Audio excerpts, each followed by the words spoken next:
And we shall go ahead and get started today.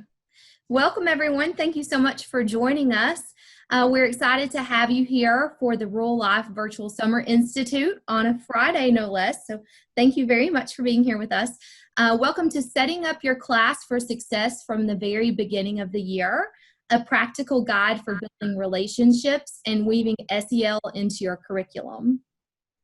My name is Brooke Drennan. I am going to be your session host for today. I'm here just to support the session presenter, who I will introduce shortly. I'm here also to offer technical assistance to you participants, as well as share the session evaluation and certificate information at the end of the session. So please don't hesitate to use the chat feature to ask questions or request technical support if you need that. And at this time, I'd like to introduce you to our session presenter, Dr. Allison Seeley, who is going to share all kinds of great things with us today.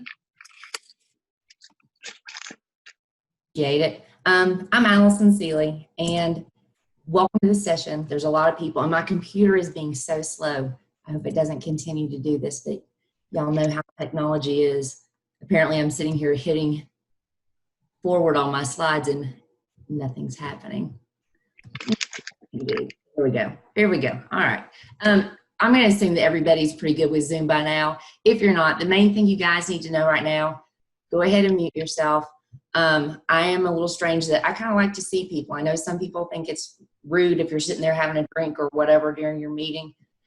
You're going to see me have a drink in a few minutes. Not a drink, but just a little beverage. Sweat my whistle while I'm talking. But feel free to turn your cameras on. It kind of makes me feel better, I think, when I see people's faces, especially when we're talking about social emotional learning. Also, the other thing you probably need to know is where the chat button is. So can you guys see my mouse moving down there where it is? I would hope. So there's going to be a couple times when I ask questions, asking, you know, you can even unmute yourself. Hopefully there's not going to be 75 people show up that actually signed up, because that makes me really, really nervous. So, but if it's just going to be, you know, 20 or 30 or 40 or 50 of it, you know, feel free to unmute yourself and comment if you want. But if you'll put questions in the chat or just respond in the chat, that would be great. I'd really appreciate it. All right. So the first thing I want to talk about, and you'll probably see, I'm pretty laid back, and this is probably going to be more, hopefully, like a conversation. I don't really like talking at people, and this is so weird doing this from home, which I'm sure y'all all experienced. I've been in a lot of meetings lately where everybody's been talking about going back to school and sort of the stress and anxiety that is going to come with that. And so my first question, how you guys feeling about going back to school? You know, and if you post some things in the chat, I'm sure, you know, Britt can help me kind of watch those for me. How are you feeling about it? I know nobody ended the school year the way we wanted to. And so I know it left a lot of people feeling a lot of anxiety. You know, all of a sudden we had this pandemic, and then there was murder bees, and then there were riots. I mean, this has been a crazy year.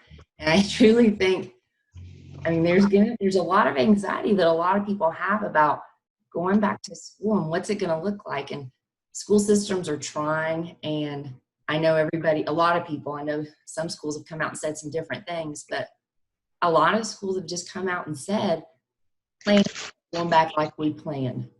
Plan B is we're not. Plan C is we have no idea. You know, we have backup plans, they have backup plans, and the answer is nobody really knows. That causes a lot of anxiety for other people too. And so, how our students, how our parents, how administrators are feeling, because they don't know, and then they're having to deal with all of us who have a million questions, and parents. So how do you guys feel about, you know, what's going on? Brooke, can you see the chat? What do you got? Yeah, we're already getting some great responses rolling in. Uncertain is a word that I would certainly use. A lot of people are feeling very uncertain about what's going to happen. Thanks for that, Sarah Lynn. Lynn Spangler says, I want to go back to school on a normal schedule with students. And then some people have agreed and wonder, I'm sorry, I can't find the name, but agreed and wonder if things, Paige says, wonder if things will ever be normal. Stephanie says, a little concerned about the time we might have with the kids due to an altered schedule and being held accountable for their learning with all the issues. So that is very concerning. As teachers, we have so many things to think about. Dawn wonders how things can really be set up as they should be. You're right. Those are absolutely smart. Yeah. And I've been laughing about how many sessions, not just through the virtual Summer Institute, how many sessions are being offered right now for social emotional learning. And I think people realize this is something that a lot of us do anyway, whether we realize it or not. But this year, this is gonna be huge. And we had a principals meeting yesterday, a virtual session, and one of the principals brought up this point, and I'll probably say it again because I'm sure it's written in my notes somewhere officially. Before we can even start thinking about curriculum, and I'm sure there's a lot of you ELA teachers out there, that's sort of what my focus is. I know that's what Brooke's focus was. Y'all, it's textbook adoption year. I mean, that's stressful as it is because a lot of people are teaching things that they haven't before, and so they don't know what to expect with their curriculum. And so now it was very good for me to hear a principal say, right now we don't even need to think about that. That's on down the list. We've got to figure out what we can do now. And right now it's, make everybody realize we're in this together. Students, principals, parents, we've all kind of come together. And throughout this chaos, there's going to be some change. And I know a lot of people have a really hard time with change. I'm not one of those people. I'm very flexible. I kind of just roll with things. But I know a lot of people aren't like that. And so this is really going to be hard for people. So anyway, I want to show you just some things about the SEL, and I am trying to use notes. So I'm just going to be obvious that I'm flipping things around. And I'm also going to go back because I skipped a slide. I totally plagiarized this from a friend of mine who did a presentation yesterday. And because I just thought, man, this is really good. And this is a girl who's a guidance counselor at my old school. And she was talking about things that we're going to see when we go back as a result of kids experiencing trauma. And to us, trauma can mean different things. I mean, sometimes it's something big, but sometimes it's maybe to us, maybe it doesn't seem that big, but to kids, it could be something. So one of the things they talked about that we're going to see is we're going to see a lot of anger and resentment and hurt, kids who feel isolated and scared, a lot of depression. I noticed on there it says embarrassment. And I want to talk a second about that. Because I think especially with a lot of the kids who are older, man, teachers did a great job of jumping in, doing Zoom meetings and flip grids and stuff like that where we could see our kids because we knew how important that was going to be. But I wonder with some of the older kids, all of a sudden we're seeing insides of people's homes, and I wonder how many kids may be embarrassed by some of that. It's just some things that I've been thinking about a lot lately. Kids who feel worthlessness, lonely, rage, disappointment, and clearly, especially with little kids, feelings of abandonment. And the way these feelings are going to manifest, which, if we're back in the classroom, we've seen this all, but kids throwing things, kids hitting, kids hurting themselves, yelling, withdrawal, isolating themselves, eating disorders, self-medicating, drugs and alcohol, defiance. I mean, we already have kids that are defiant, and usually these are kids who have experienced trauma. We're going to see more of that this year. Over submission, I thought that was an interesting one because I guess I don't think of it like this. But to me, what that means is a lot of kids who are easily manipulated by other kids just because they're so submissive. And lack of engagement and kids putting their heads down, which we see a lot of anyway already. I mean, not a lot, but we're going to see more. I know I'm guilty of going around and poking a kid and be like, come on, man, let's get with it.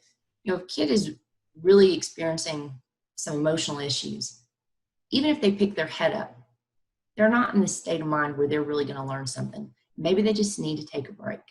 So I think this is a time for us to really be mindful of, just how we do things in class. Anyway, I just thought that was an interesting slide, so I stole it, just unabashedly. Anyway, social emotional learning, I think, is become kind of a catch-all phrase, and I'm sure a lot of you have heard about CASEL, and CASEL is a collaborative for academic, social, and emotional learning. And I think Brooke is going to put over in the chat a link to where you guys can go check this out, hopefully. But I want to show you guys where it is, because a lot of people mention this, but I don't think a lot of people maybe like take you to this site. And sometimes, hopefully it'll take me, hopefully I don't have way too many windows going on up here. Just posted the link, so someone let me know if it doesn't work. And I'm going to show you. And again, all of this stuff will be available to you online. And I've probably put more on there than you want to know, but I've also tried to make it to where I know sometimes when you go back and watch PowerPoints, you can't find things. And so we've put links in the notes. I've put some QR codes in there. I've tried to make it easy where you can find things if you go back and want to look for something. But this is CASEL's website. And if you want to be a member, you can, but you can access a lot of stuff without you having to do anything. And I just wanted to kind of show you, first off, where it is and all of this stuff that it offers. And I'm going to show you, it's part of the problem is, and I'm moving my screen around real quick just so I can see what's going on. They have like webinars, they have so many resources, but if you see here where it says COVID-19, they have things specifically geared and lessons for all age groups. It has all sorts of webinars.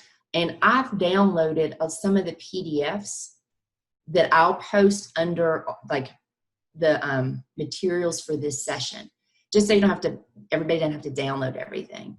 But so anyway, they have a bunch of stuff. And let me go back. I'm going to end up having so many windows open. It's going to be crazy. On the next slide, if you go back and look for the PowerPoint, this is their homepage. And I'm not going to go to that, but this to me, and I put a QR code so you can snap a picture of it if it's easier for you on your phone and just go to it on your phone. But you know how you get on websites and you can't find stuff? Just there's too much stuff on it. To me, this was one of the most important places. And if you look on here, you can go through and pick grade levels over here. It has whether or not they have lessons, units, activities. If you go through here, they have, and to be honest, they have like too many sources, but this is a good place to start. And a lot of the lessons that I found, they come from here. And some of these address things that maybe we just don't, we don't think of. So anyway, I wanted to make sure that you guys realize that on this PowerPoint, there's an easy place where you can go straight to the sources, straight from my PowerPoint after this is over.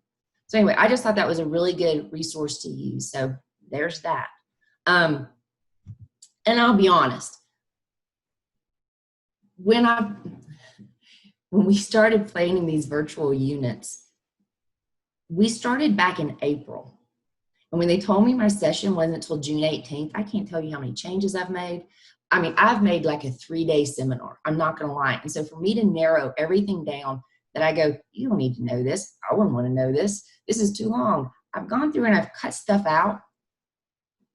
But what I tried to leave in, and no offense to anybody else, but like some of the other sessions, if I was a teacher and I'm sitting through this, I want something to take away with me. And so I've specifically tried to include things you can take right away and use in your class. So that, that's what the session was about. So anyway, what is social emotional learning? Just as a quick overview, it is so much stuff, it's crazy. And I should go back to follow my notes again because I'm so ADHD, it's ridiculous. I'm watching my dog out the window while I'm supposed to be talking. Anyway, so I'll go back and look at my notes. Again, I don't want people to think that this is something that, in addition to everything we have to do going back, new curriculums, this isn't something that is in addition to. A lot of us already do this. And this is straight, like I said, from the CASEL website. Self-management, and we already try to teach our kids this stuff. Responsible decision-making, relationship skills. If you put your kids in groups, which you should do, then you're doing this already. You know, kids have to know how to talk to each other, how to be respectful of each other. So a lot of this stuff, it's not extra. It's just we don't explicitly call it sometimes SEL, but you're already doing a lot of it. So don't look at this as necessarily just a whole bunch of other stuff that you're going to have to do. So yeah, I just wanted to throw that up there. And this is straight from the council website, so you can go back and look at that. Castle goes and they say that there's 3 main things you have to have in a classroom that are important for SEL instruction. And the first one's a supportive classroom environment. The second one is explicit SEL instruction. And the third one is integration of SEL, like throughout your year, how you weave it into your lessons. On this slideshow, if you go back and look, I've gone in and I've put resources for every one of those sections. And I'll be happy to stay on later and explain how do I explicitly teach SEL instruction in my class. I can tell you, I can give you examples of how you can add questions to what you're already teaching, add prompts that incorporate SEL instruction to lessons you already have. But more than likely, we're not going to get to them today, because I think the most important thing is the first one about building a supportive classroom environment.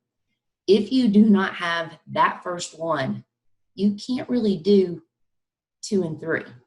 I'm sure some of you guys have like Breathe apps or the Calm apps. I taught high school for a lot of years, and I taught middle school too, but my thing is kind of high school. When you're trying to teach high school football players that, yeah, you should use the app, it's called Breathe, watch this, they think you're crazy. And so unless they trust you and they know that you're not just like trying to mess with their heads, they're not going to listen to you. And they're not going to come out and want to hear you talk about, look, let me explain why you're being defiant. You know, this is how your brain works. They're not going to listen unless the first thing they have is this supportive classroom environment. And I'll steal this again from my friend's thing yesterday. She kept saying over and over again, relationships are the key to this. And they are. If you've not established good relationships, none of this other stuff is even going to matter. So with that being said, I watched a webinar the other day, and this lady was talking about a study that Yale had done in 2016. And they had actually gone to an NCTE conference, and they had preschool and kindergarten teachers who, you know, I don't think anybody on here is probably kindergarten or preschool teachers, but my sister-in-law is a kindergarten teacher. She truly is like the nicest person I've ever met in my life. You know, I mean, she's a lot nicer than I am. I'm kind of a jerk sometimes. You know, kind of, I think, rolls with that sassy little high school attitude. I don't know. But they recruited all these preschool kindergarten teachers, and they said, we're doing this study. We want you to watch these videos. And they didn't really tell them what this was about. They said, what we want you to do is we want you to watch these kids, these little preschool kids, and we want you to look for potential discipline problems.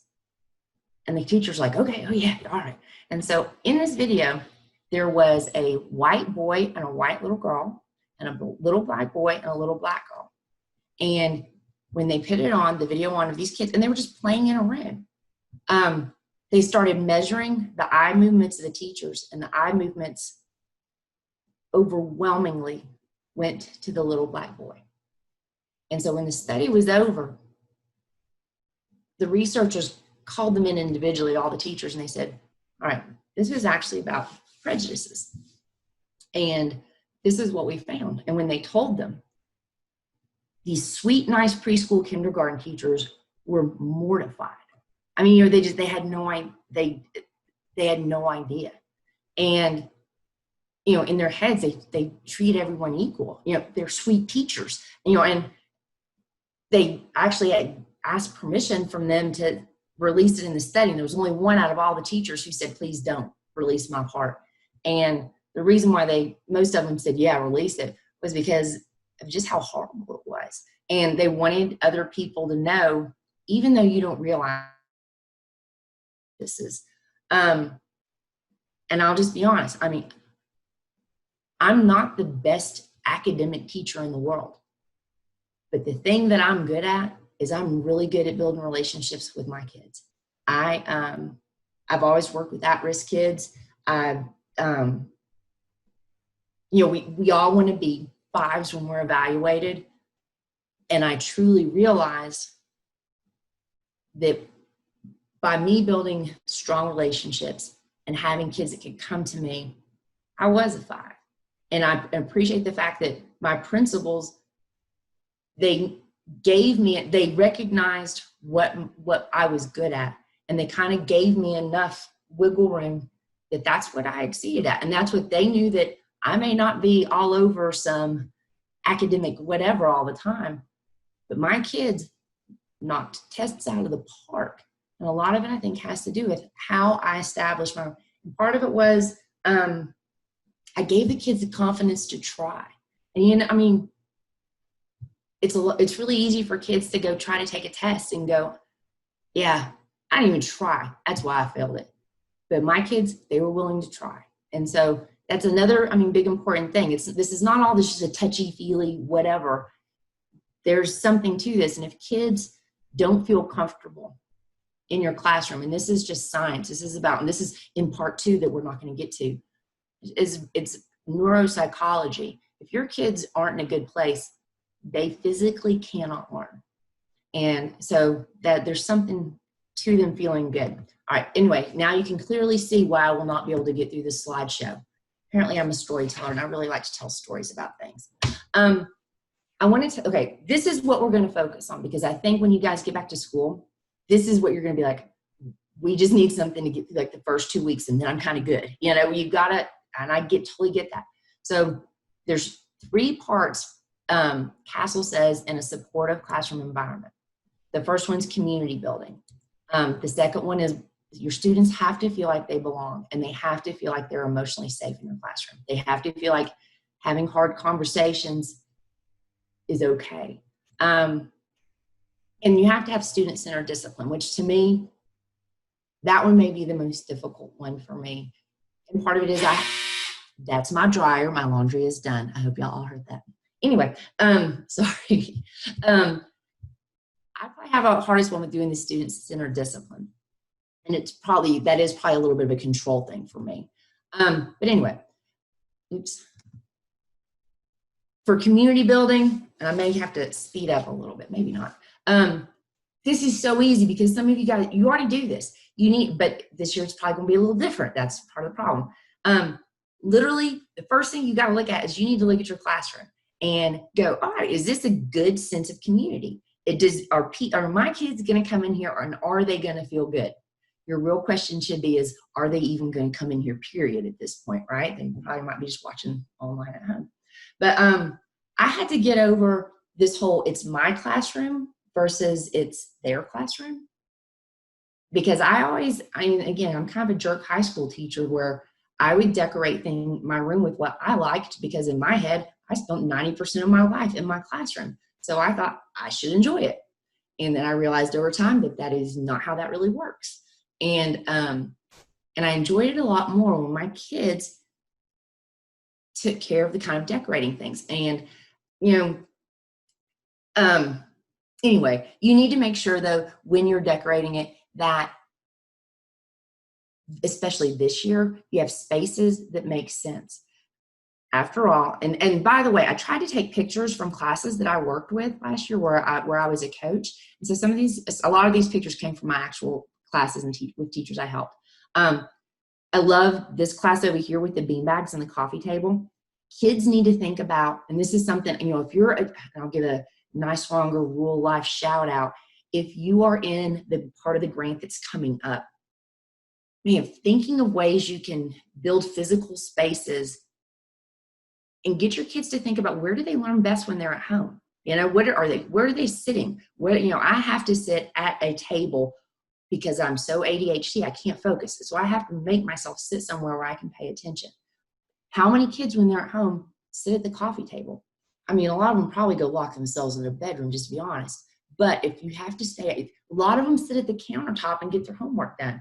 And so finding tables that were high and putting them in our classroom to where, and finding bar stools that kids spin, because that's helpful, or kids could push the stools away and they could stand.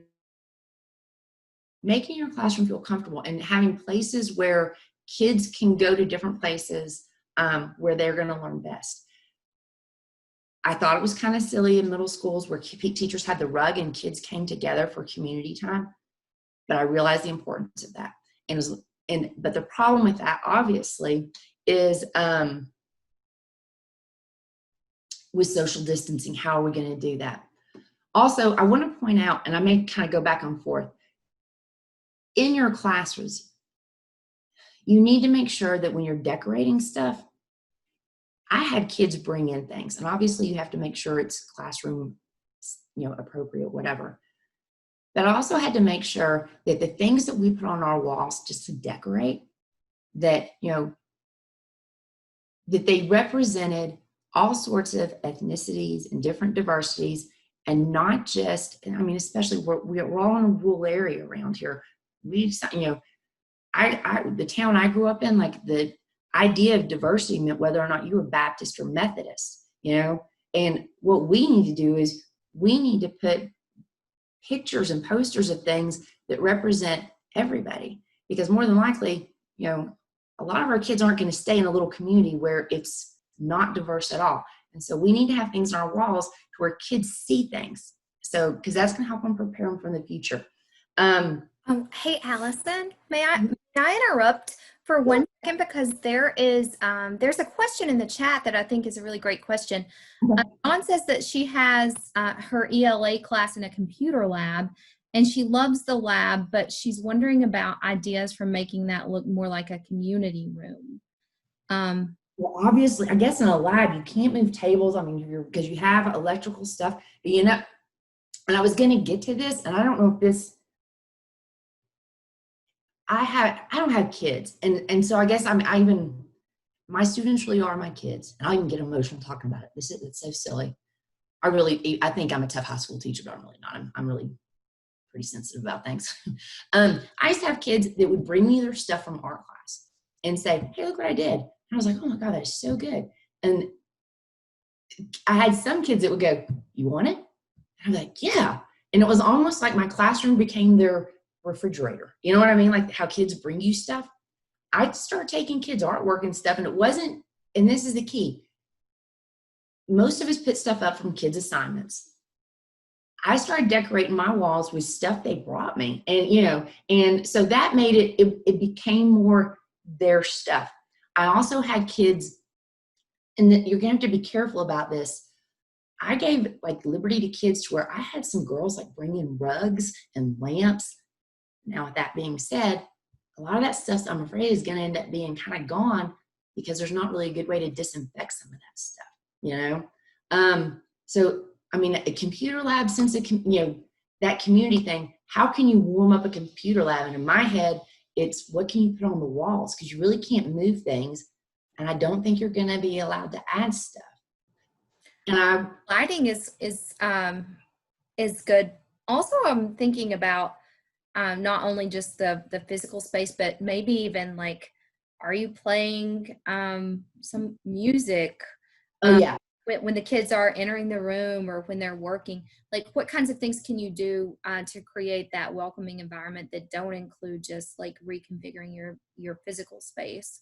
And I put some links on here, and it's I'm sure, because I'm looking at the time, I'm sure it's the part that we're not going to get to today, but I put some links, and I was a nerd and put some links to some studies that talks about music.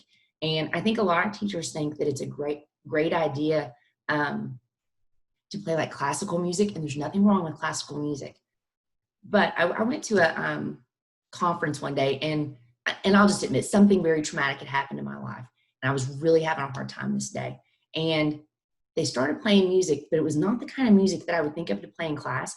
It honestly was like, and it sounds stupid why I wouldn't think of this, it was kind of like upbeat songs. And they even said like on Sirius or XM or whatever, that they have like a station that's like upbeat music.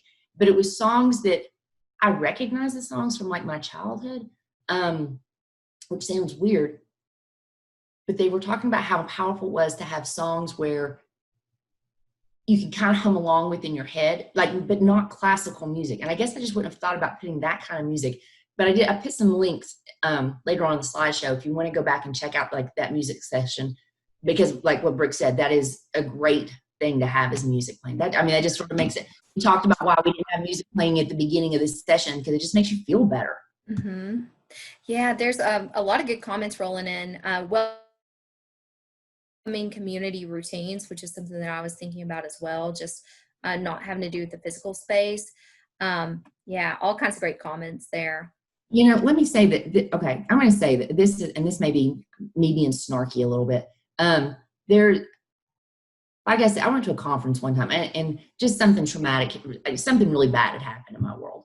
And that thing they do where you walk into classrooms and like, it's like you get to pick a picture or you get in a high five, which clearly we're not doing that anymore. Do you want a fist bump? Do you want a song? Do you want a hug? Which we're not doing anymore. And what it was that happened in my life, I was having a really hard day that day. And one of the teachers came bouncing up to me and said, "Hey, have you been greeted? Which one do you want?" And I just kind of looked at her and I went, "I don't want any of them." And I thought, man, I'm being a jerk. And I couldn't control it. But I didn't want anyone touching me. I didn't want anybody. And so there's always a little part of me that goes, doing those things. And I'm sure that's, there's other things you do in your classroom that are welcoming and whatever. When kids come in, you've got to be on and you've got to be greeting people and smiling or whatever.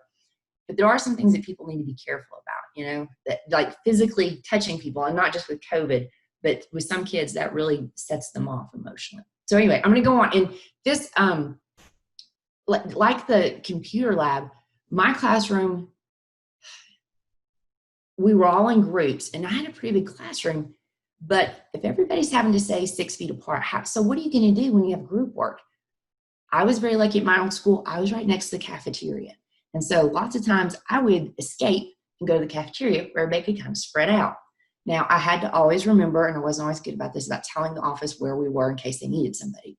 But like band rooms, entranceways, there's lots of places where there's open spaces where if you can kind of put kids in corners. But you can spread kids out. So you're going to have to kind of get creative this year and think about, all right, we might not be able to be this close. How are we going to spread them out? I guess that's also an interesting thing. If you are in a computer lab, are you going to have to spread kids out like every couple, whatever? Another great idea, and I love this, but I'm an outside person. This is from one of my teachers, and she had her kids outside. It was a beautiful day. I love going outside. I love taking my class outside. However, you also have to think of things though, like some kids don't like to be outside. Is there a place where there's shade? Is there a place where there's concrete where kids don't have to be on grass? Are there picnic tables somewhere? Is anybody allergic to bees? And again, people know where I'm going. What are they going to ride on if we go outside? So there's, I love going outside right now. That's probably one of the safest places we can be if there's nice weather. But there's other things you have to think about. You can't just go, we're all going outside, So just keep that in mind. I think that is a great thing to do. But again, there's some things you also have to think about. These are also some of these are from my classes. I think I may have stolen some of these from other places. But this just goes to show about, you do need to obviously show kids work. It's part of the team rubric, so I'm sure everybody already does that. But making sure you have like motivational posters, maybe motivational posters that your kids pick out, not necessarily like the old ones that you've had since you started teaching and they're kind of crumbly and gross looking. You need to get some new ones. Update your stuff. And again, you need to decorate your walls. And in this classroom, you can't really see it. There's actually some Christmas lights in the wall thing and these crazy chairs. The kids did that. They decorated this sort of kind of cool little section over there. And you can see right here, and this is what I'm going to segue into, a little bit of a classroom library, which really is a part of the classroom environment.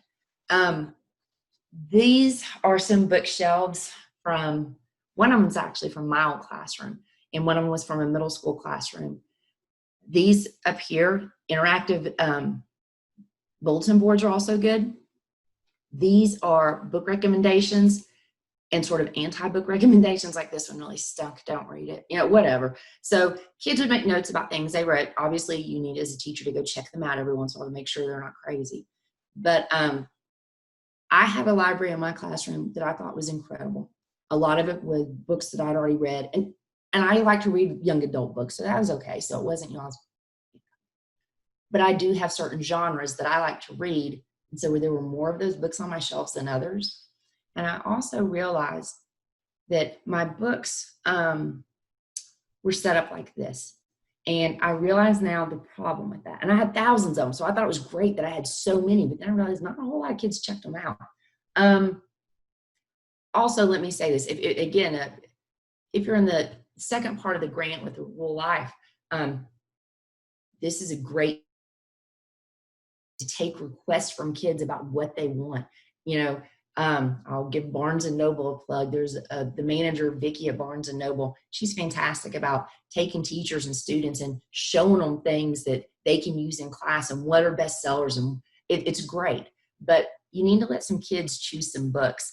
I have some websites linked on here that give you some hints about books that have a lot of SEL things in them that are great. You need to make sure you have books that are culturally diverse. And I know Brooke and I talked about this. You need to have books, and it's actually a quote on one of my later on in the slideshow, but you need to have books that are like windows or mirrors. I guess it starts with mirrors, like books that kids can see themselves in. And books are like windows where it's kind of like you can see other people that you may not normally be around in. So make sure like your books are a big range and it's not just stuck on what you like. Now, again, my bookshelves were set up like that last slide. And I realized that not a lot of kids could check them out. They couldn't see them. And so even though that takes up a lot more space, a lot of the books were gone. And putting books actually up on top of bookshelves and in window sills, put them all around your room, but just putting them up where kids can see what they are is huge. A kid could be back by the pencil sharpener and pick up a book and read the back and go, hey, I want this book. So think about spaces in your room where you can put books. Also, and this is something cool at the beginning of the year, a practical tip, we put all the books out on tables and we let kids go through all the books, read the backs, and they put them in different categories. Some of the categories we already had, but we let them come up with their own categories. And some of the categories were just more like how a kid would think. And so it made more sense. And so we used some of them, but it was a good thing because all the kids had times to look at books, look at the covers, read the back, and discuss them. So that was kind of cool. I thought these bins were a huge waste of money. And then I realized they were awesome because kids can go over and they know which books they're kind of looking for and they can pull them out and kind of rifle through them and then put it back. And so that was great. And the buddy reading, I'll just point this out. Somehow we get 2 copies of lots of books. These were where but friends could go check out the same book, and that way they could talk about what book they were reading. Another thing, buy books that are in series because kids get hooked on things and they want more and more and more. So anyway, so kind of different categories that you don't normally think about. I'm trying to think if there's anything else I should tell you about books. Here's another tip. I always have teachers worried about how are kids going to check them out. I'll be honest. My kids just took them and read them and they brought them back. If they didn't bring them back, oh well. It didn't really, it just, whatever. And that sounds horrible, I guess, but a lot of teachers use their students. They have a librarian and they get the kids to check out the books, and kids love that. You always have that kid who's like so organized and they take good pride. There's a lot of pride in making sure everything's where it's supposed to be and checking books out, making sure they're coming back, making sure everything's where So, it's a great idea just to put a kid in charge of the library, have a little library team, and that's kind of their thing. I think just those classroom jobs in general are something that teachers are doing that helps build a little community. Like it's just like a little family. We all have our jobs. It does. Okay, moving right along. I want to show you like an activity that is something that is just right off the bat. And again, you have links to this. These are things I put on here. This is just the rules. And I want you to think while I show you this, what are maybe some other questions you could use in this activity? And I have a feeling that some of you probably already use this. So think about and add in the chat, what are ways you use this, or what questions could you come up with that are a little bit different than what I've got on here? So the 4 corners is basically you just, if you put up on a PowerPoint, and you can do it in your classroom. My computer's going to be slow because I have 8 million windows open. John, I need a new computer. Just kidding. Anyway, here goes through the whole like directions of what you need to do. And again, one of the things is building community at the beginning of your class. And I mean, you could do this with anything. You could do this with just opinions when you read articles. I mean, you can use this for lots of things. But at the beginning, when you're trying to build community, sometimes this is good. I know some rural schools, your kids have probably been together since they've been in kindergarten. So they're already getting to know each other. So maybe you can use this a different way. But like things where you go, hey, where would you like to visit? And kids who may have similar interests, go to that corner. Sort of, maybe you find a kid that has something, you have something in common with. I would prefer to learn about spiders because that's really what I love to do. Not really. Don't like spiders. But this gives a chance for kids to talk. But there's all sorts of different ways you can do this, just as like little get to know you at the beginning of the year. And if we're not in person, you could do this with breakout rooms. And so this is something that I thought, this is practical where you go, yeah, what if we're not all there? Well, then you can do it in breakout rooms, and it's something a little bit different. Does anybody else have any other ideas or how you could use this? Brooke, you got anything? Have you ever done this before? Sometimes I think I did 4 corners, or maybe just like opposite corners for debate and definitive writing. So when we were looking at one certain topic, I would have them go to different corners of the room. Right. All right. Let me move on. I'm going to move on. Everyone in the chat box. I don't know if everyone saw that. Say that again. I'm sorry. I just dropped the link in the chat box for the document. Okay. Well, I was going to say there's some things I think you're going to really like that I haven't shown you yet, and I'm looking at the time, so I want to kind of speed up a little bit.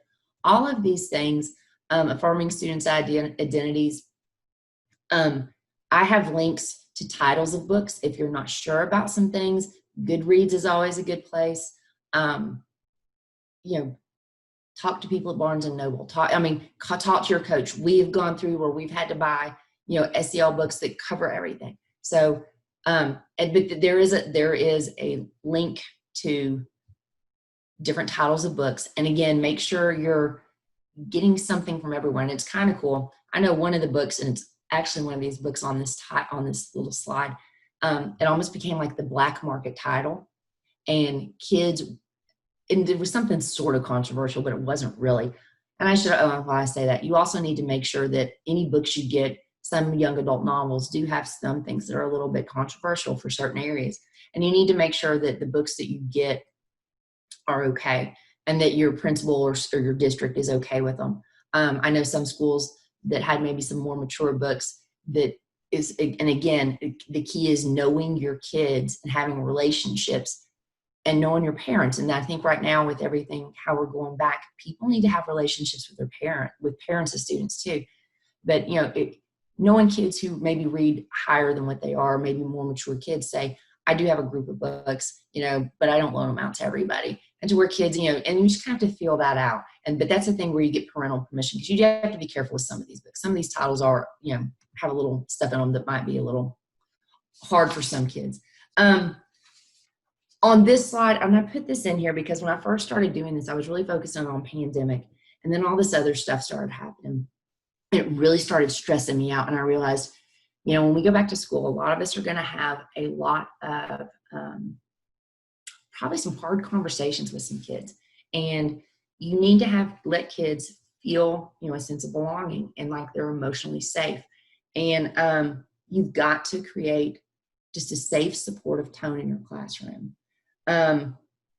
When you have discussions that are hard, you need to make sure you come up with norms, like there's no name calling and no interrupting. You have to listen without judgment. You have to share at your comfort level, and you always need to give kids like the opportunity to pass. Like sometimes they may have things they don't need to share. You need to make sure you explain to kids, like when they're making statements, that they use words like some or most or but you never say like all of somebody, and explain why. You also need to model talking about sensitive subjects for kids, so they understand that sometimes it is hard, and that's okay. But it also shows that you're vulnerable. And you also need to make sure with everything that's going to happen next semester when we go back, you need to always remain kind of neutral on things, so you're not, so kids are more willing to share different points of view. So anyway, there's that. And I'll tell you, these have links to some really good articles about teaching tolerance. And I'm not going to say I'll read articles to you, but the article, I think that's the link is on the one with the little guys with is it half full or whatever. It's written by a middle school teacher.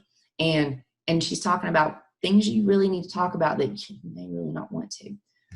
So anyway, the key to all of this is, bottom line is, you got to know your kids. These are pictures of kids and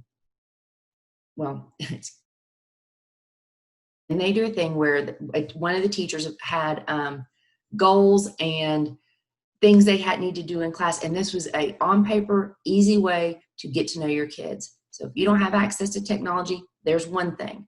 I'm sure you can find all sorts of, examples of these online. And I will say, I'm looking at the time.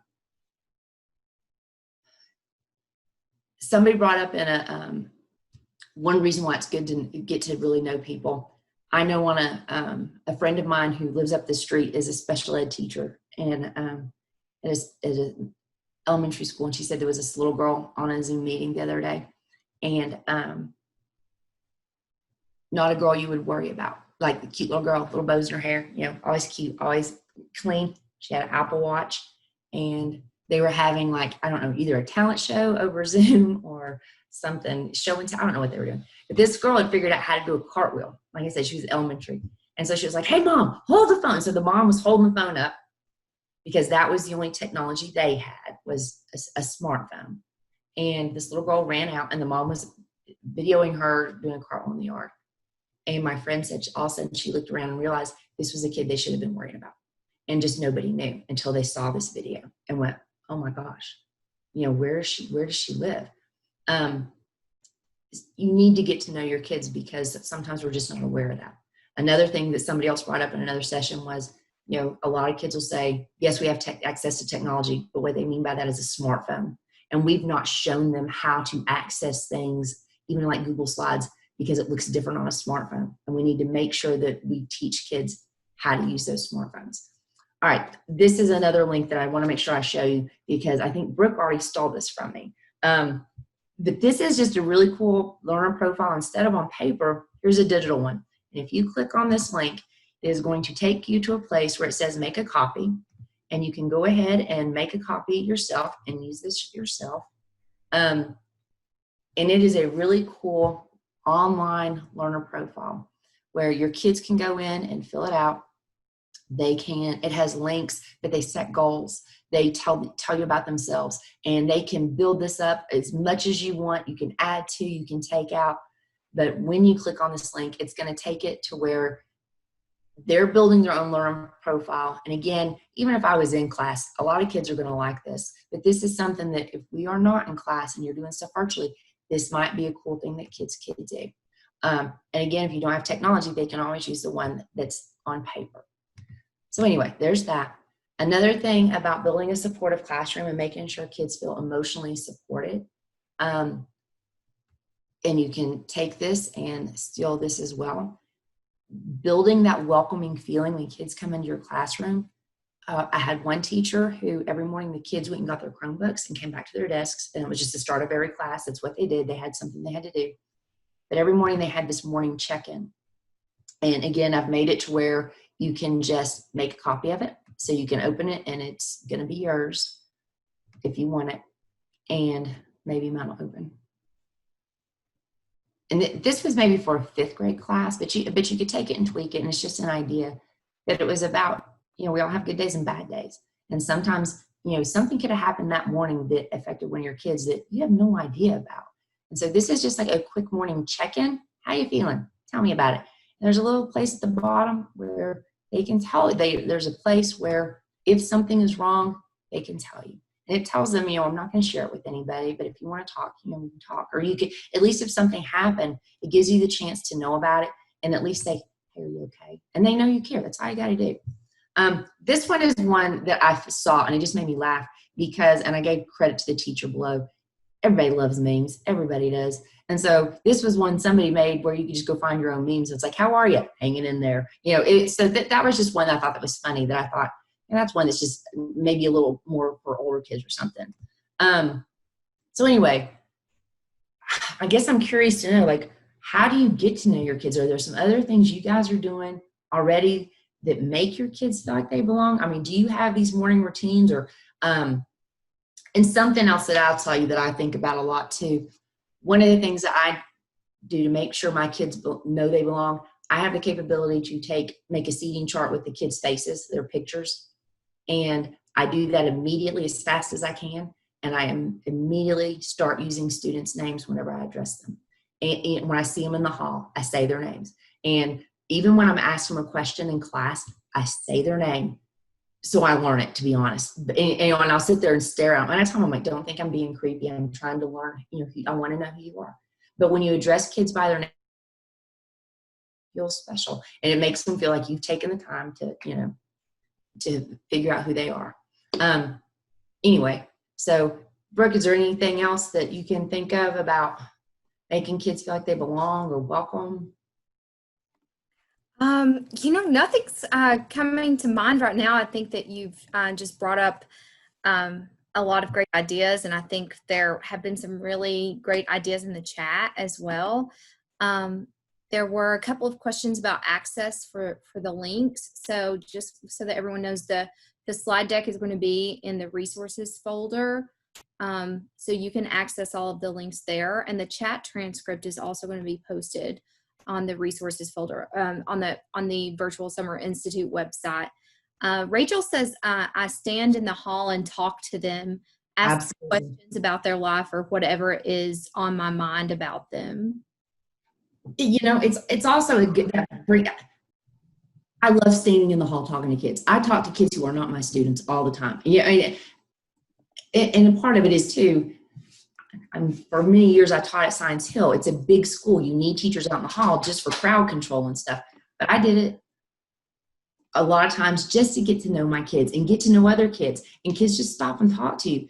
But something that brings to mind, though, when you said that about having 1 minute chats with kids, just check-ins, and you may not get with every one of your kids every day, but take 1 minute with the journal on your, just have a student journal and take notes. And if somebody tells you, oh, I'm going out of town, my brother's getting married. I have a dog here in my mouth. My dog's name is Buddy. Something, I don't know. If you make a note of it, man, kids feel so special when you go back the next day, and it's such a small thing to go, hey, how's Buddy? Or hey, how's the wedding? How's your mom doing? Is she okay? If you can ask a kid a specific question, that's huge. Anything else, Brooke, before I fly on in my last few minutes? I don't think so. Okay. Okay. I know lots of other things, but nothing's coming out to mind right now. All right, good. All right, not good, but whatever. I'm moving on. Anyway, the last thing is, and this is the one that I kind of have the hardest time with a little bit. I have gone I've gone years to be like, look, the only rule in here, and I know people hate using like rules, it's like, just respect each other. Respect me, respect each other, and we're good. I mean, that's the biggest thing. But some kids, especially younger kids, they can't just handle that sort of vagueness, So they need to come up with student-created norms or class contracts, a classroom compact, and this is kind of a good thing, a problem resolution area. And this goes back to what I was saying earlier about kids who come in and they've experienced trauma. I mean, I know, like I said, I've been in a position where there was a day where I just wanted to be left alone. I mean, that's just the truth. Is there a place that your kids can just go be left alone for a little bit until whatever it is that they're having a hard time with, they can handle it. If you have two kids and there really is some kind of problem, is there a place where you can get them away from everyone else so everybody's not up in their business, to where, with guidance, they can talk through any problems. So I think that those things are huge. I found this link doing research. And again, you guys should have access to all this. This guy is incredible. Teacher of the year. But one of the things that's on here, and you should be able to go to this, and I think I actually made a link on there where it would make a copy of this as well. Hold on, I'm trying to think. Brick, did I put that down in the, he has, sorry, I'll go back. He has, hold on, let me see. Sorry, this is me being a spaz. I'm posting it now. So I posted the link to the page, but then also I saw in the slide deck, there's a link to make a copy of that. Yeah, I tried to do that. So when you click on it, it would automatically become yours. And so then you can just open it up and do whatever, manipulate it however you want to. But this guy has created, and of course I love it because it has sticky notes, and everybody loves a good sticky note. You go through it's a classroom code. and you come up with a classroom. And so it's really cool that you go through, and it's very interactive with the kids. And then at the end, and he tells you all the directions how to do it.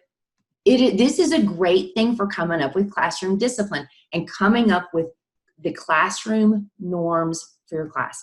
Now, my question was, and I think this is like one of the other, and he actually comes up with kids have done. And so and again, you'll have access to the link to this page where you can go back and look at every bit of this, since I'm going fast and not really going over it. But I even like that it says, this means our teacher will, it tells them the role of what our job is going to be too. So they know, yeah, I'm going to call you out when you're not doing what you're supposed to be doing. But anyway, so I thought this was really handy. And I just thought it was a very interactive way of creating, a compact. Or class code or class norms. My question was, when I was looking at this, at first, my question was, if you have several classes, how would you let the students create the norms? And so in my head, the answer to that was, well, if everybody keeps posting it, and it would probably give everybody a chance to go look at other people's post-it notes and maybe get ideas, and then I guess you just compile them together. Hey, Allison. Yeah. One option too, with schools I've worked with, is if you're a relatively small school, like maybe one ELA teacher, one math teacher, one social studies, one science, something like that. I've seen them do like a collective, like put the whole grade together, and they do it, and it kind of becomes the code for the grade. And therefore it's consistent across all their classes as they travel from class to class. So that's kind of a neat opportunity to build that consistency across classes too.